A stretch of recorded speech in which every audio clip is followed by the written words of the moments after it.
2024 साधारण निर्वाचन जेते पाखई आसुछि राज्य राजनीति सेते सरगरम हेबारे लागिछि।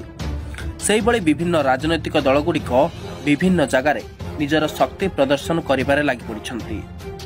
केन्दुझर जिलार चर्चित आनंदपुर निर्वाचन मंडली रे कांग्रेस पक्षरु एक विशाल कर्मी सम्मेलन कार्यक्रम अनुष्ठित होइथिला बेले एही कार्यक्रम रे कांग्रेस निजर शक्ति प्रदर्शन करिथिला एवं एही कार्यक्रम रे अनेक अन्य दलर कर्मी कांग्रेस रे जोग देई आनंदपुर कांग्रेस को सुदृढ़ करथिले।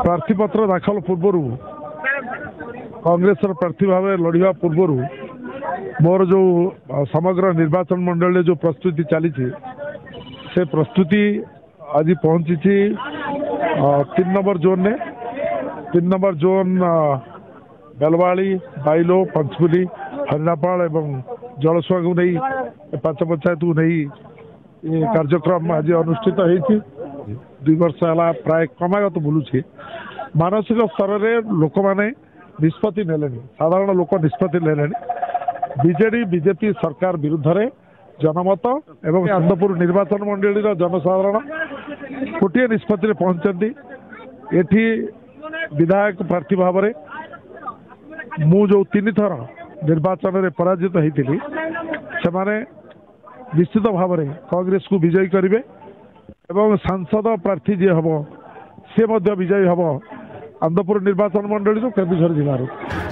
बेलबाहाली रे आयोजित होइथिबा उक्त कर्मी सम्मेलन रे मुख्य अतिथि भाव पूर्वतन प्रदेश कांग्रेस कमिटीर सभापति जयदेव जेना समेत अनेक पुरुखा नेता जोगदे कांग्रेस शासन समय आरंभ होइथिबा योजना और कांग्रेस ग्यारंटी विषय आलोचना करथिले।